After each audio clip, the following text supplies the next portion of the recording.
Hey everyone, I'm Jessica Dalcourt from CNET. This is the Nokia Lumia 620. Now the first thing you should know is that this is an unlocked phone. It's not going to be sold with a US carrier. In fact, it's mostly going to be sold in Asia, the Middle East, Africa, and Europe. Why am I showing you this phone then? Because it's interesting to see Nokia really trying to sell something that's stylish but also affordable in an entry-level Windows phone specifically to emerging markets. There are compromises to be sure, but Nokia is trying to make sure that the stylish looks aren't one of them. So this phone comes in a lot of different colors. There's cyan shade, there's lime, white, magenta, and black if you're a little bit more buttoned down.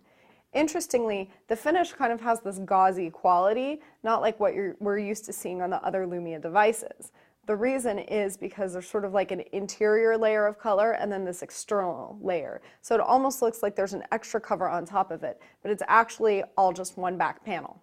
The edges are rounded, the back is slick, not super grippy, but I'm not fumbling it or anything, partially because it's kind of a small phone. I'm not a big fan of the buttons. They seem a little bit stiff and hard to push, even though I really do like the shape. Popping the cover off of the back is a little bit tricky. You have to actually push down on the camera module while pulling up on the side. You see you remove a very large portion of the back cover here, and there are all of these slots. But none of the ones that you see are actually where the micro SIM goes. The micro SIM is under the battery in this little tray that you have to pull out from the side. It took me a little while to find it. Screen is 3.8 inches. It does have Nokia's signature clear black display filter on top. Cuts out on the sun's glare. Sure enough, I loaded up a website, went outside in the full winter sunlight, did a little pirouette, and I could read everything perfectly from all angles. It does run Windows Phone 8, and so you've got several different screens. Your start screen where you can pin, unpin, and resize the live tiles, and you've also got the full list of apps right there. There's a front-facing camera on the front of the phone.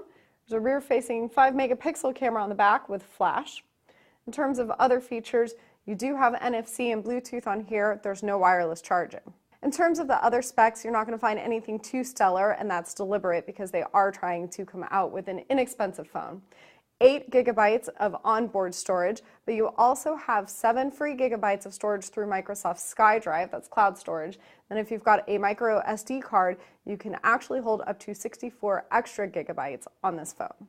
You've got a dual-core 1 gigahertz Snapdragon S4 processor running the show, 1300 mAh of battery. The battery front, it's a little interesting because you can actually only set your timeout for 30 seconds or a minute, and that's all for battery savings. So don't expect it to last all day long and soldier on through the evening. Since this is a quad-band GSM phone, you will be able to use it in the US on AT&T or T-Mobile. If you did want to buy it unlocked, it will cost you about $250 US.